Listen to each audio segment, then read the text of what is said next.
Let's make this quick. We've got a football game to watch.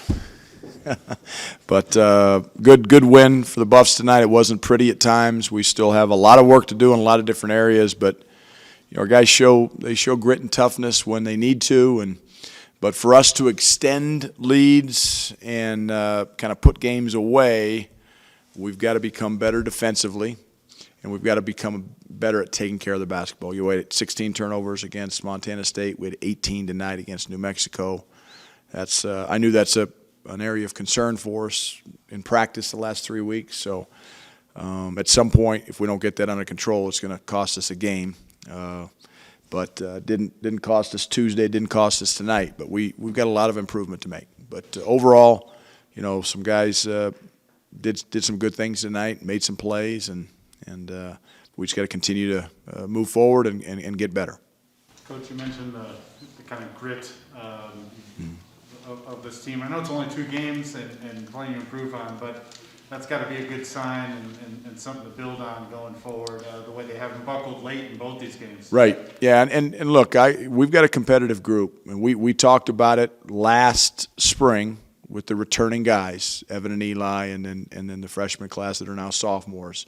We talked about the fact that just because we lost a bunch of seniors and we're going to be young, we're not going to use that as an excuse, and we got to bow our backs. And so we've got a competitive group that wants to maintain the standards that this program has set for itself, over the past several years. So we've got tough kids that are competitive. I thought, play of the game was a loose ball in front of their bench where Jabari got on the floor. Keyshawn was right on top of it, got the loose ball, got a timeout. I mean, those are the plays. Early in the second half, House did it across from our bench, and he got the loose ball and the timeout. So our guys respond, and they're a competitive group. But again, lots of room for improvement in multiple areas. Tad, you guys go plus 20 on the board count tonight with 47. Yep. Some of the biggest questions externally from the media going into the season was about rebounding. Have you seen your team really take that seriously? Yeah, it's something we stress every single day, every single game. It's nothing that's going to go away. And plus 20 is a great number. KJ has 8 in 18 minutes as a guard. I mean, that's fantastic. So, yeah, we want to – and it's going to be by committee. It's not going to be one guy. Jabari led us tonight with 10. But we had some guys. Neek has been our most consistent rebounder. But we want all 5 guys on defense rebounding. And our 3, 4, and 5, guys like Tristan, guys like Neek, guys like Jabari, Evan, Lawson, they offensively – they need to make their presence felt because there's going to be nights where we don't shoot the ball well and stretches where we don't shoot it, so we got to rely on offensive rebounding. It's a part of our identity. Coach, second straight game where you battling down the stretch in 2 early non-conference games. You're playing 2 teams that are probably going to compete in their respective conferences. How important is it to have these type of games before obviously the big games next month and then Pac-12 play? Yeah, I think it's important. I think it's important for our guys, but they have to understand that the things that we've gotten away with against Montana State and New Mexico, we're not going to get away with against UCLA and Stanford. Who are two league games here in December coming up. So Pac-12, the margin for error goes down. That's why the daily improvement, the game-to-game improvement, we need to see it. We need to see it go from 16 turnovers to 14, and then 14 to 12, and then 12 to 10. Now we're where we need to be. When we go from 16 to 18, that's trending in the wrong direction. So something you have to take individual pride in is how you guard and how you rebound and how you take care of the ball. You mentioned KJ. It seemed like he really gave you guys a spark off the bench today. Yeah, he plays with great energy. He's got great speed.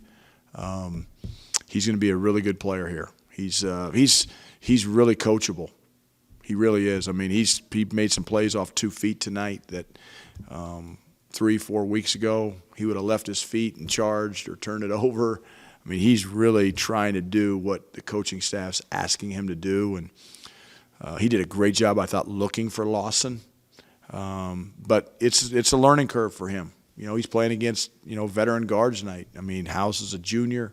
Mashburn has been playing in the Big Ten for the last couple of years, so he's playing against experienced guards, and he's gonna keep getting better and learning, and Lawson is too. Those two are getting the majority of the minutes from a freshman class. But I hope it was gonna be a quick turnaround for Maine, but I hope we can get deeper into our bench and start developing some depth, because Luke, we didn't get Luke in the game second half.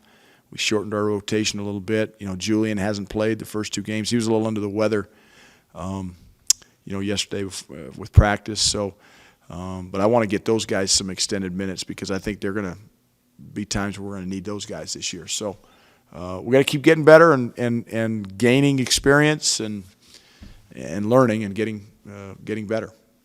Tad, what have you seen from Keyshawn through 2 games? Well, look, we know Keyshawn can score the ball. That's the one thing. I mean, he can shoot it. He can get downhill. Obviously tonight the 7 turnovers is the bugaboo. But Keyshawn he can get buckets, and we got multiple guys that can do that. And what I'm trying to stress to this team is we cannot have an agenda. We got to share the ball, because we got multiple weapons. Jabari's a weapon. Evan's a weapon. Lawson's a weapon. KJ's a weapon. I mean, we got every guy that's in our lineup that plays is a weapon offensively. Keyshawn is a guy who can get his shot because he's quick and he's got a good release, and so we know he can score. And now he's trying to figure out, how do I run a team and score, and take care of the ball and score. And that's the learning curve he's trying to figure out. But yeah, he can get buckets for us, and we need him to score at times. There's no doubt about it. But it's going to be a different guy on different nights, and that's what I want our team to understand, that it may not be every night. But we got to be threats, and we got to be aggressive. But 14 assists on 28 baskets is not enough. It means half the time we're doing it, without making a play for somebody else. We're doing it off the bounce or whatever. So. Anything else for Coach? Real quick, looking ahead to Maine, I think they only played like 8 or 9 games last year. Yeah. What can you tell us about this team? And I'm kind of curious how this program kind of got on your radar to get on the schedule. I can tell you that their nickname is the Bears, and that's it. I don't know anything about Maine. I think the Black Bears. The Black Bears. I think you're right. Those are.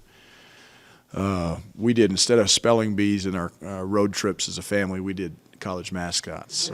So my kids taught me that one. But yeah, I don't know anything about Maine. I'll get a crash course tomorrow. We'll watch our film tonight, get Colorado better, but it's gonna be a quick turnaround, and that's the players like that. Coaches don't. I wish we had 2 or 3 days to prepare, but we don't. So it's gonna be a quick turnaround, and we'll figure it out quick. But right now, Pat, I have no clue.